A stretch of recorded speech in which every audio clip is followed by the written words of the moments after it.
this, or what do you think about money? Um, all money is a made up currency that we just collectively agree on. Yeah, there's a distinction between money, paper money, and wealth. Okay, when you purchase something with paper money, the reason that we accept paper money is that someone who accepts paper money knows that they can turn around and do something with it. So if you buy a candy bar for $1, the person who gets that dollar thinks, well, I can go do something with that dollar. I can buy tutoring. I can buy a plane ticket, anything, right? But the money itself really isn't. It's just paper.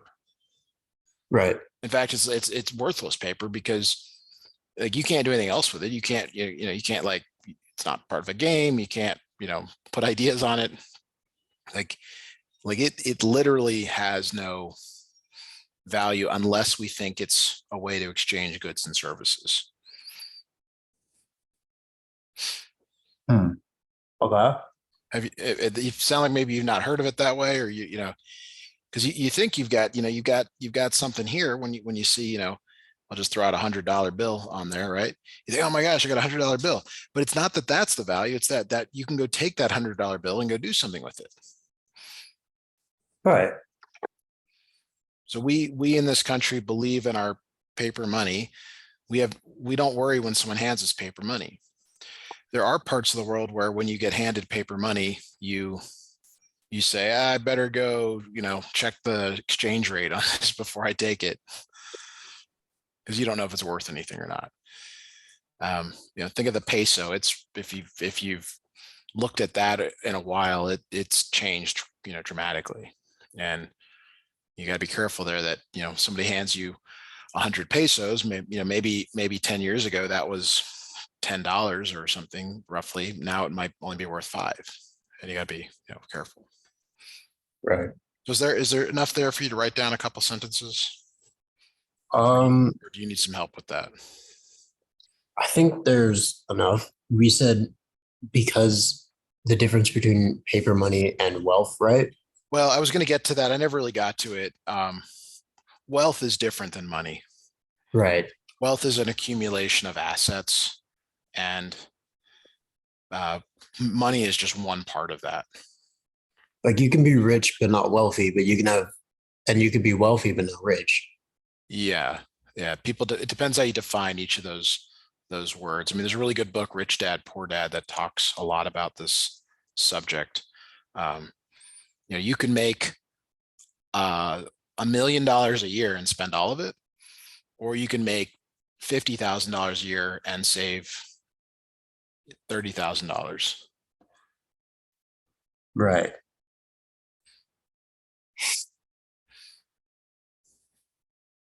So that's hopefully that makes sense. That's a little more financy, but it's that.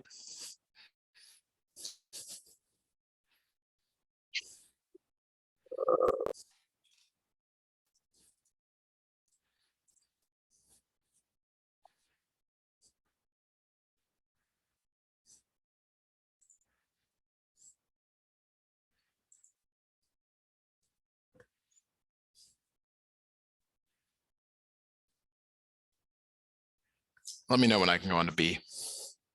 Okay, sorry. I'm just writing down. Sure. Yeah.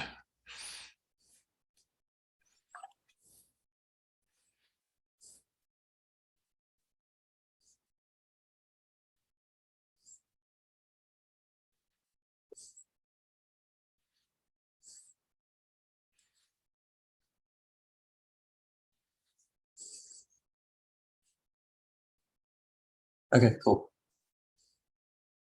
Right. Explain the 3 functions of money. So this is a little more straightforward. I can just snip these in and you can write them down, and then we can talk about what each of them mean. Right. I'm going to be careful not to just copy and paste from the internet, but the actual, like what the 3 functions are, you can: medium of exchange, unit of account, and store of value. Medium. Medium.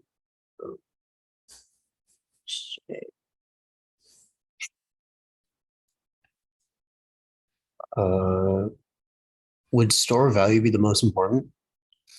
I think that the most important is the medium of exchange, and I'll tell you why I think that is.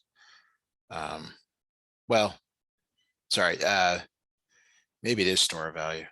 So I guess we should start with medium exchange. The well, I guess you got to give the most important one. Maintaining belief in money. That's maybe a little bit um, that probably is the right one, because when you the store of value is refers to the medium exchange, like the fact that when you pay for something and you get it, you know that you can go turn around and do something with it. So I think I probably would go with that one. Okay.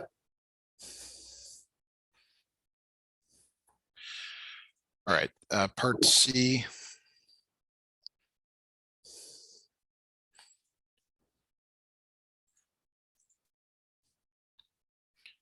All right, research and identify a historic example of a situation where belief in money deteriorated. Do you remember anything from your history class where this might have happened? Might have happened? Wait, can you go back up to B? Sure. Weren't we supposed to explain what they were? Oh, do we have to explain? Sorry.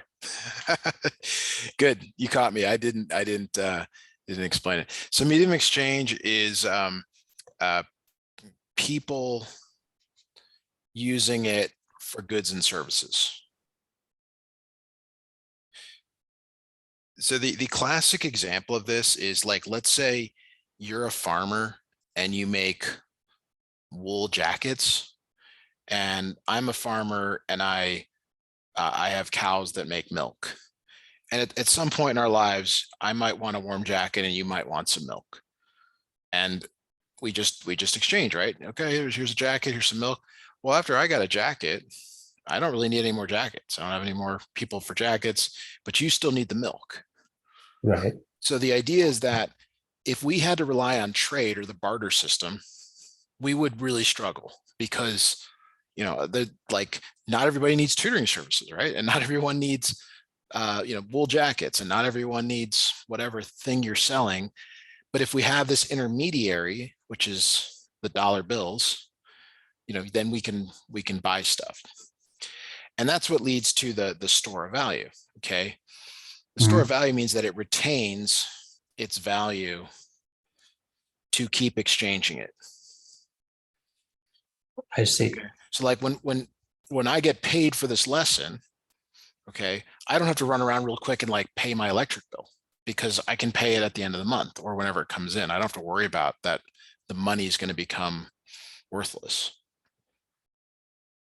And when Okay. you get paid, if you've worked a job, you maybe just deposit in the bank. You don't think, oh, I better go do something with this real quick because it's not going to be worth anything. And that's what it means by store of value. It retains its value. Okay. And then the unit of account, that's how we price stuff. We have a consistent way to price things. Okay. You don't have to worry about, well, is a glass of milk, is it a fur coat, or is it a chair, or is it something else that you might need? Oh, it's an hour of labor in the yard. Like, we just price stuff in terms of the dollars, that everyone knows what it costs, and there's no uncertainty about conversions and things like that. Gotcha. Like the mariachi is a great example. Like, maybe on Friday night, mariachi is great. Like, we'll trade you, anything you want. But on a Tuesday afternoon, I mean, I can't trade you anything for mariachi performance. Okay. Right. All right. Is that good? Yeah, that's good. Okay. Research and identify a historical example of a situation where belief in money deteriorated. So can you think of something that you might have heard about in your history class, or there actually were some things recently Doesn't necessarily have to be in this country, but could be. The Great Depression. Yeah, that's the common one. So what the result is a bank run. So people go to the bank and they get out all the money they can. Well, their money. They're like, look, we put our money in here. We want it. You know, there's some funny videos. You know, we can laugh about it now, but I mean, at the time, it's pretty serious. You're like, wait, the banks didn't have their money, and that's kind of a separate conversation. Like, you actually put money in the bank so they can loan it out, which seems really backwards, but that is the system we've created and go with. Right. But the bank does not keep all the money that you have in there. There's what's called a reserve ratio. Right. So let's say you put in $100 into the bank. They are mandated to keep, and I'll just pick up a number. They've got to keep like 15% in there, but they will loan out the other 85. So when you put that money in the bank, you're not actually putting $100 in the bank. Now it'll say $100, but they may not have it. So when people go on a bank run, when they're like, hey, we want to all get our money out at the same time, the banks just don't have it because they've loaned out the money. Right. Okay. So how does that affect the lives of people? Well, it freaks them out. They go nuts. They panic. Okay. People committed suicide over this. Yeah, people were really scared. And it's a horrible place to be, to think, I've worked so hard for this and now it's all gone in an instant. Sorry if that was too, Sorry, my computer glitched, so I didn't see what was happening, but now I see it. Oh, okay. Well, I just talked about some, horrible things. It's like just it's awful. I mean, you know, if you've ever, had something that you lost, you couldn't find for a while, it's like that, but 10 times worse. Just all gone. Right. And because we money itself isn't like evil, but we use it for everything. Everything we do is based on the money that we have. And so if you can't get access to your money, you do worry. Right. That's, yeah, understandable. All right. Part D. What was the gold standard? Gold standard. So it used to be that all currency was backed by precious metals.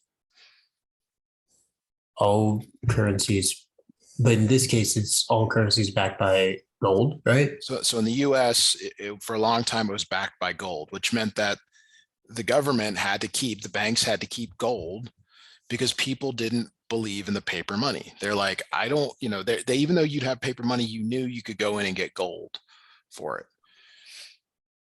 But that became impractical, right? Because you can't have enough gold to match the money that we have in circulation. Right. Okay.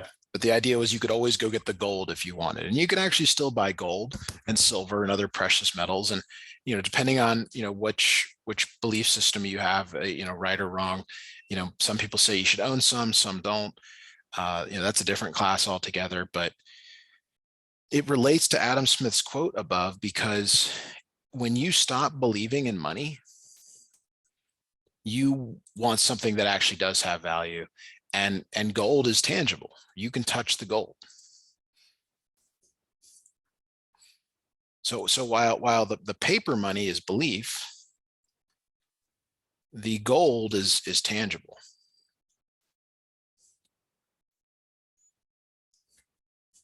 But it's a little bit impractical to be carrying around gold bars. I mean, it'd be a massive flex, but yeah. Why? Right. I mean, but you could say that about a lot of things, like what really is wealth? And that's a different question than this we're talking about. But if you read some books like The Millionaire Next Door or The Decamillionaire, you learn that maybe your perception of what you thought wealthy people did is not as, for lack of a better word, sexy as it really is. Basically, wealthy people in general drive older cars. They have a paid off home. They don't dress flashy. They buy groceries. They're kind of normal. It's the people that look like they're wealthy that generally aren't, you know. So any questions on this, or is this okay for part D? No, yeah, that makes sense. Okay. Boy, this is a long question where it says, it says define and give examples of each of the following, and they got 5 examples here: barter, commodity money, fiat money, stock, and bonds. I Okay. didn't realize that it was 5 parts. I was like, oh no, it's only 4, right? Yeah. That's crazy. Yeah. Let me see if I can get all these in one place. So I can. Barter is like trade. I don't know what commodity or fiat money is. Yeah, I got to be careful here that I don't miss these. So we'll go to one at a time here. So barter, like you said, is trade. Think of it as trade, good and services.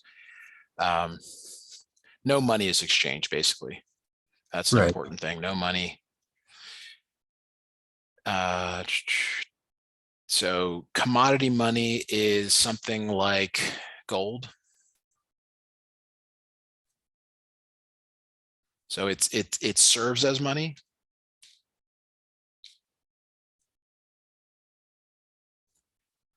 But it actually has intrinsic value. That's usually the word they're looking for. But it has intrinsic value. So that's why gold is commodity money. I see. So what we use in our currency, or what we use today, is fiat money, which is paper money that has no value, except that we know that we can use it for other things. Let me know if there's any change in my quality of this video or audio. Getting a notification that I've got some resource issues on my machine. Will do. Okay. All right. Okay. The next one here is stock. Okay. Any idea what stock is, or have you ever purchased stock?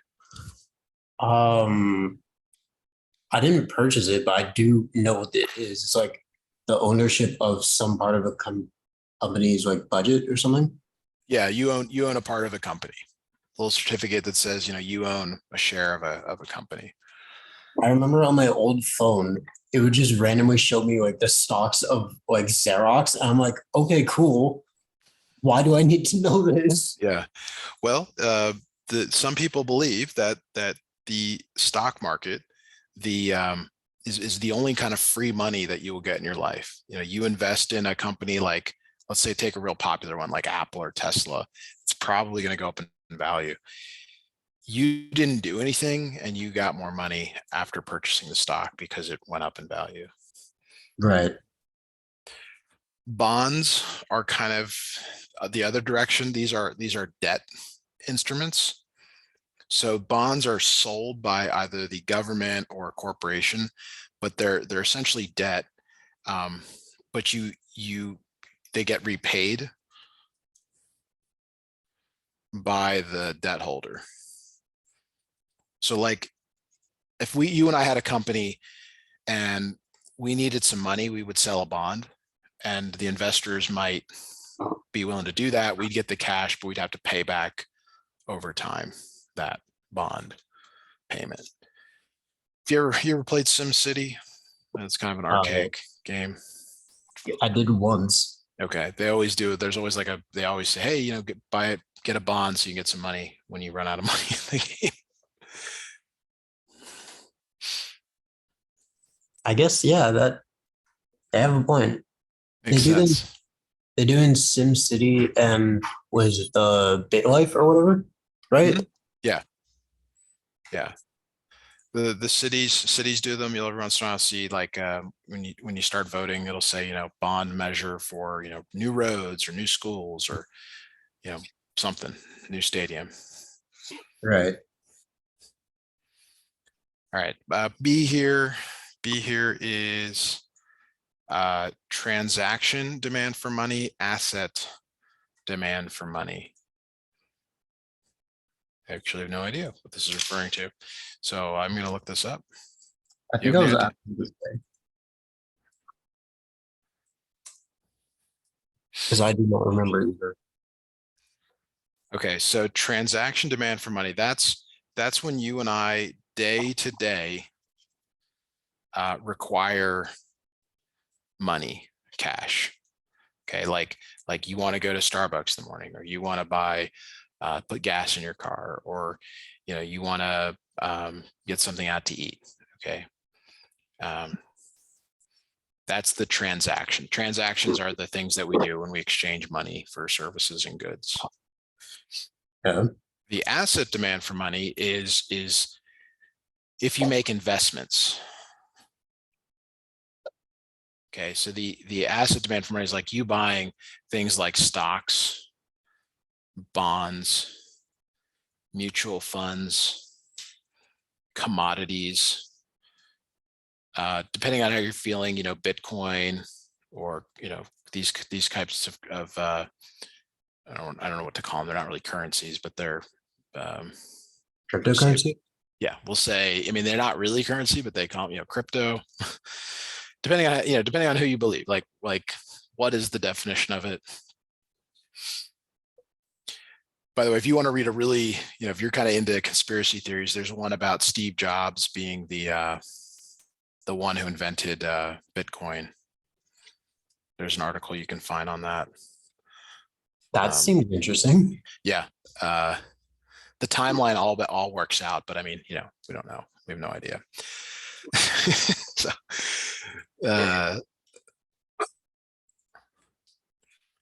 all right. The next two here, the reserve requirement.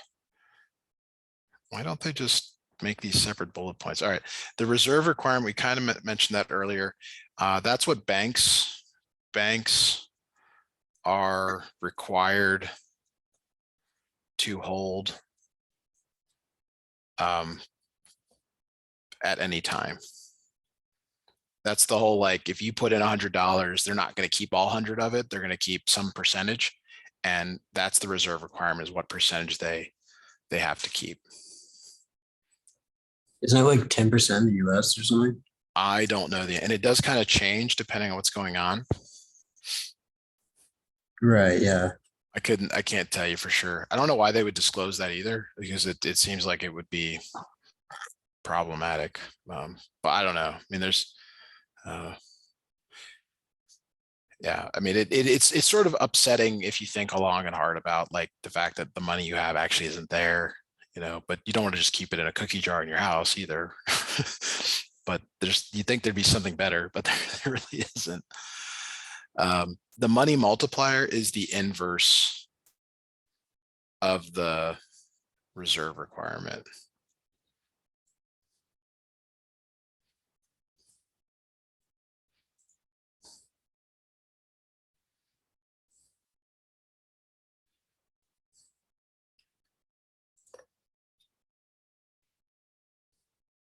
Okay.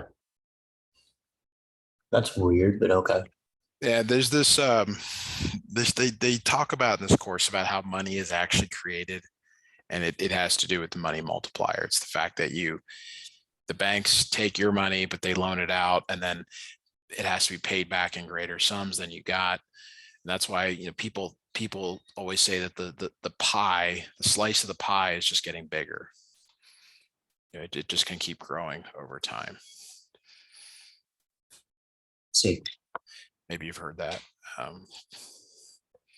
have, yeah.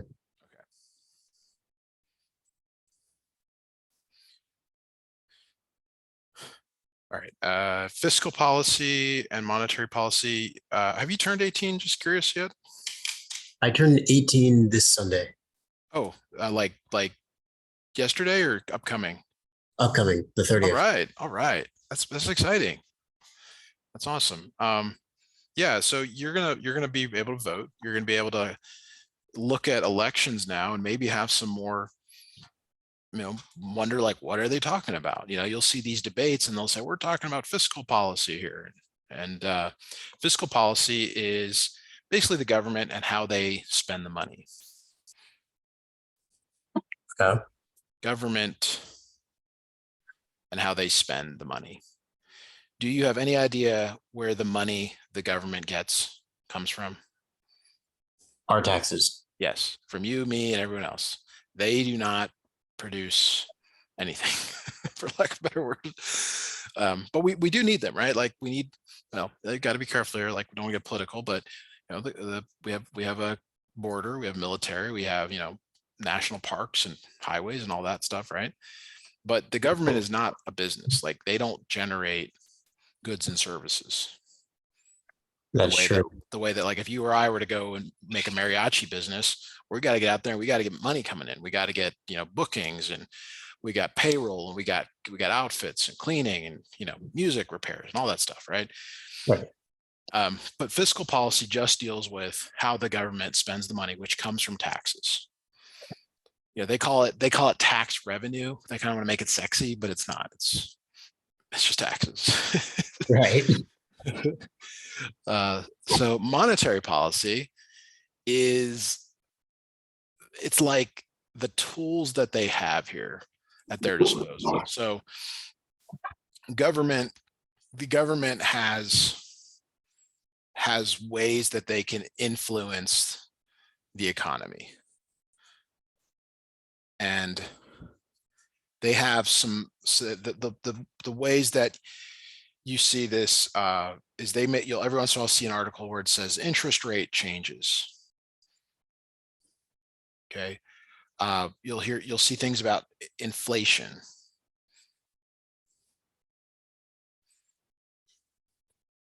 Things like that. They're trying to influence the economy. So monetary policy is tools that the government uses to influence the economy? Yes, said perfectly.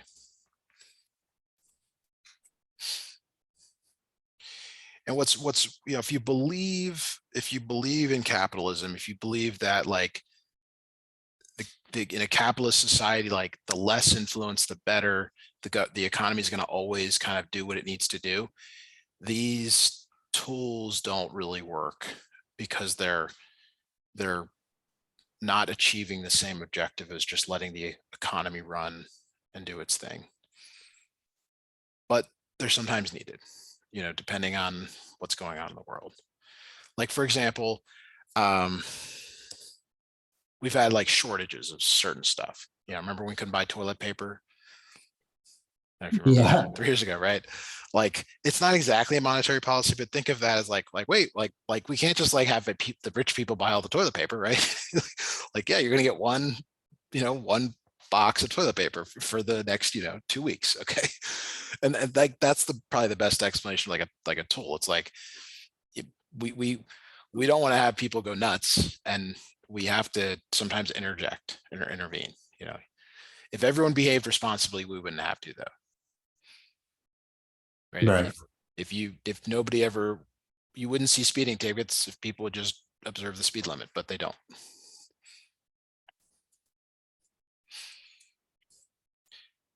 Yeah. Thanks, Ivan. Yeah. All right. On to number 3 here. Again, I'm trying really hard not to be political, but I am sort of giving my own bias into some of this. So, please consider that when you take this information.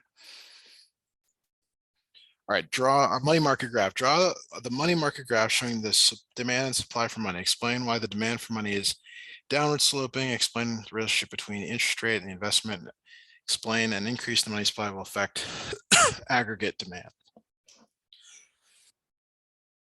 Isn't the Isn't the money supply graph the like one where it's just a giant line across it and it's only the demand, no supply?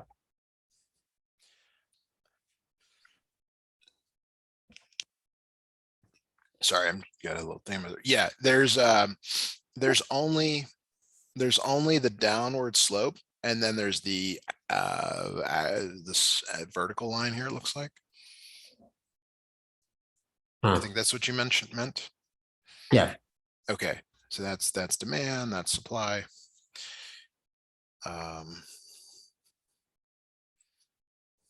Quantity and interest rate.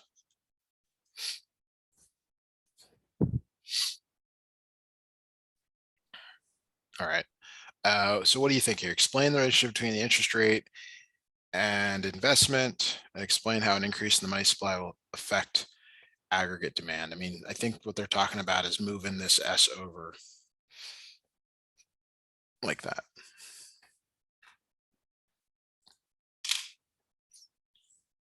Explain why the relationship between the interest rate and investment. Explain.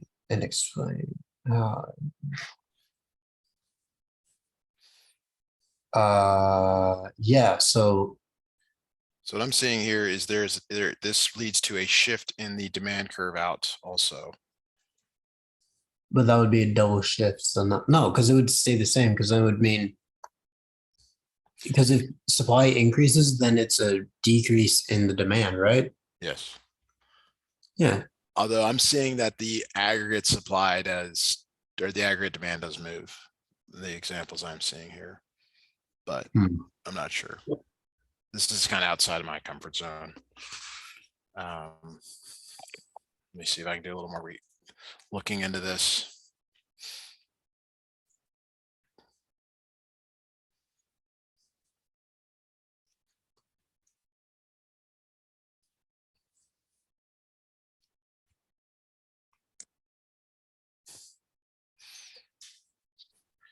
Says it will shift the aggregate demand curve to the right.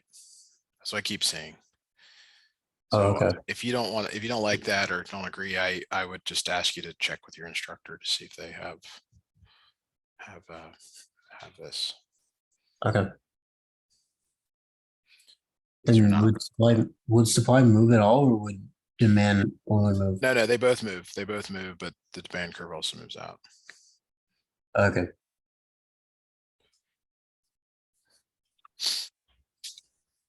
Ooh, okay. So it looks like the rate probably increases. Well, actually it depends on the magnitudes of the shift, right? The only that we know that increases is for sure. We know that the supply will for sure increase, the money supply. Right. But what we're unsure of is whether the rate will go up or down. It depends on the magnitudes of the shifts. Probably heard that over and over again in this course.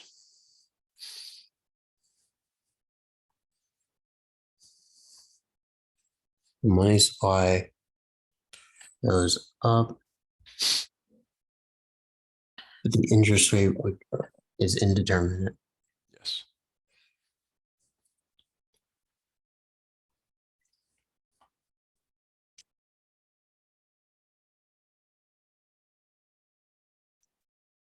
Um, and then explain why the money or demand for money is downward sloping. Because constant returns to no, marginal returns to right? Marginal returns, the theory of marginal returns, right? I believe Because that's correct. Let me get the correct wording.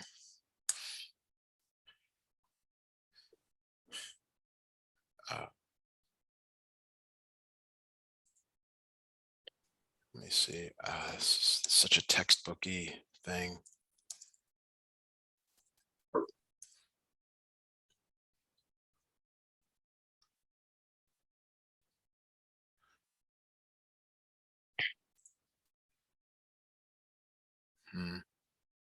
I think you have it, but I'm just struggling to get the right words here because there's so many contexts.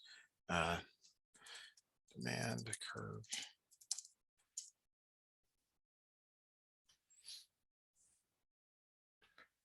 So the explanation that I saw here that I seen in two sources now is that when interest rates are high, people don't want to hold their money. But when interest rates are low, they are more likely to, they're going to do the opposite. So when interest rates are high, The they people, they want to get rid of their money. And they want okay. to buy, they'll buy something else like stocks and bonds or other assets, commodities. But when the interest rates are lower, people will hold on to their money.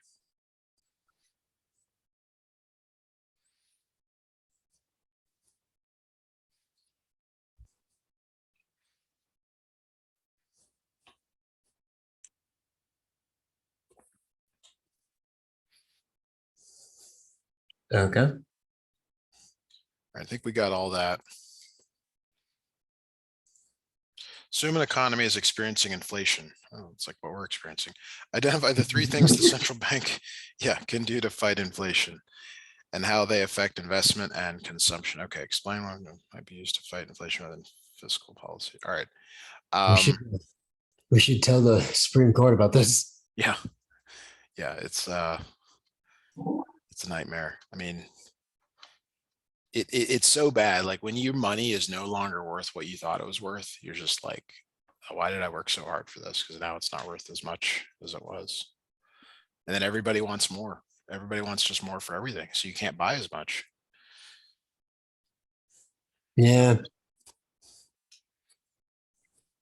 Yeah. Central bank fight. All right. They're looking for very specific things. That's always the challenge here. What are the 3 ways to fight inflation? So one of them is to raise interest rates.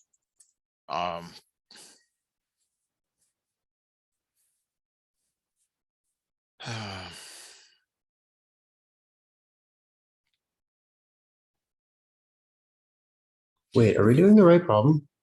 B, 3B. Yeah. Draw the following 4 graphs: money market investment demand, aggregates demand, Oh, and supply. oh, I'm so sorry. I did grab the wrong problem.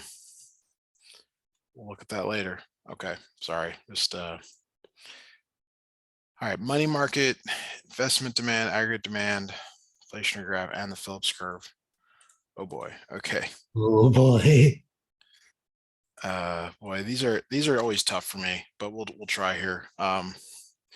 Money market, that's 1.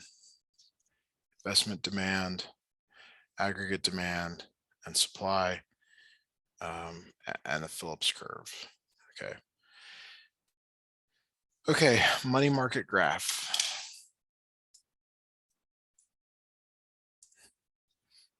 These are always great for going out to the internet and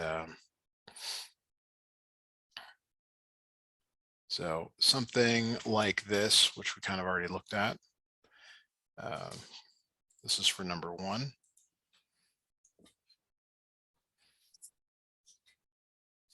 Yeah. So now we have to show what happens in the short run when the central bank decreases the money supply. So this, I guess, goes left. And we can say that interest rates go up. Rates go up and quantity goes down.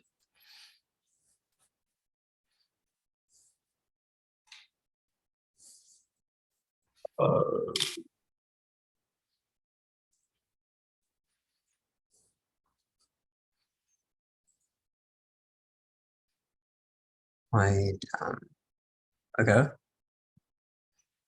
All right, And so investment demand graph is for number 2. But it seems like it's isolated. This is the quantity, this is the rate, and this is the investment demand graph. So Wouldn't this mean a shift on the curve then? yes, decrease the money supply. So we just assume it's a shift along the curve.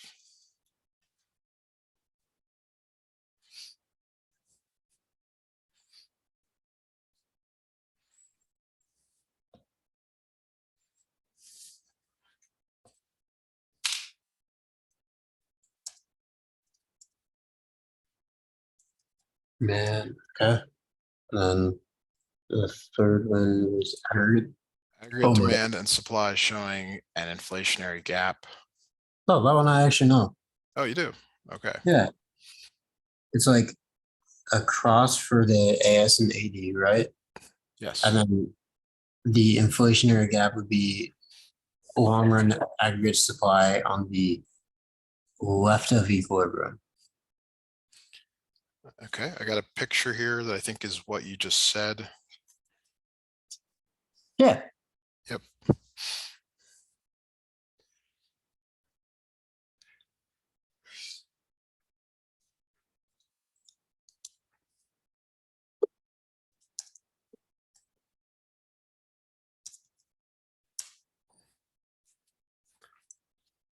All right. And then the Phillips curve.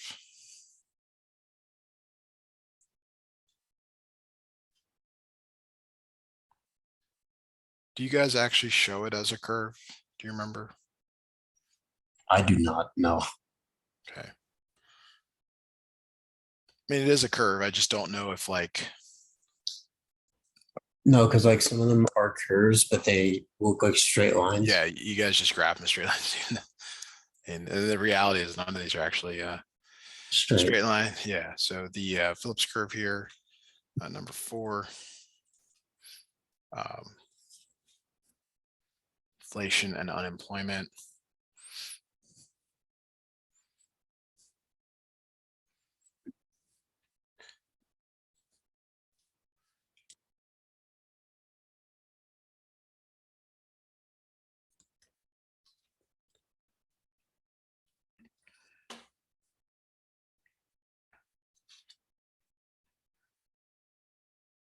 There's just a curve like that.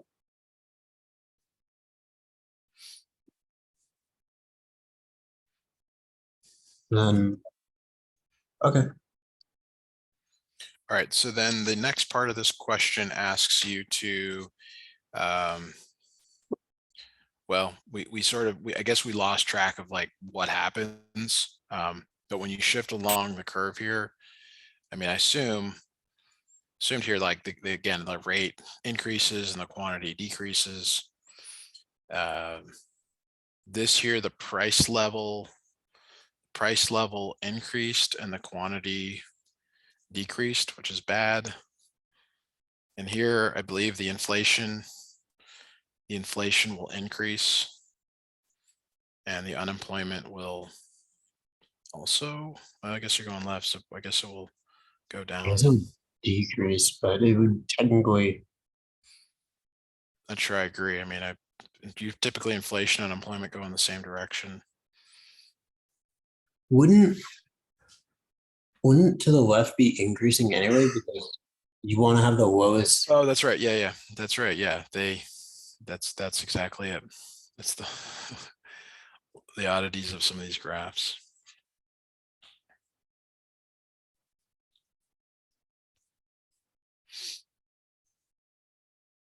Oh, okay. Cool.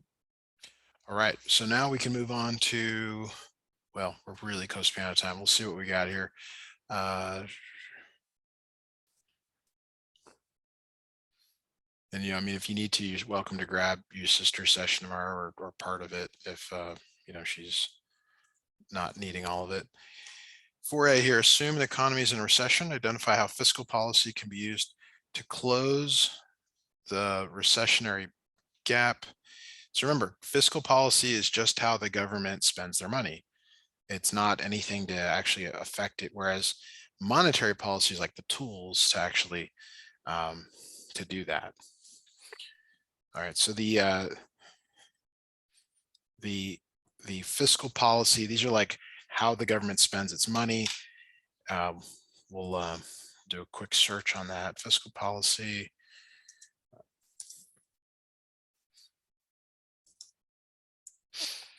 All right. So the one thing that comes to mind here with fiscal policy is to increase the money supply. Mhm. Okay. Fiscal policy would increase while the monetary policy would decrease, right? No, they would say we've got a goal to actually increase the money supply, and then they would use monetary policy to actually do that. Ah, okay. So the monetary policy, like there's always like one kind of triggers the other. So in the case of monetary policy, you might, for example, lower taxes. Well, actually, the fiscal policy could do that. They could lower taxes because then there's less money coming in, more money is being kept in the people's pockets. The monetary policy would be like buying bonds, treasury bills, things like that. Because when the government buys the bonds, they put money back into circulation. The other fiscal policy you see often are these tax credits. They're giving people back money, like when you buy solar for a while, an electric car, or any number of things now that they put money back in to the economy. Right. Okay. Huh. That's so weird. Okay. Yeah, there's a lot of politicalization of all this stuff. The last one, for kind of how to return the economy to full employment, is this last part here. A lot of these you can get from Google. So if you're trying to figure this out, maybe go there and see if you can find the answers. Fortunately, we have to stop here for today. But like I said, I'm happy to continue on this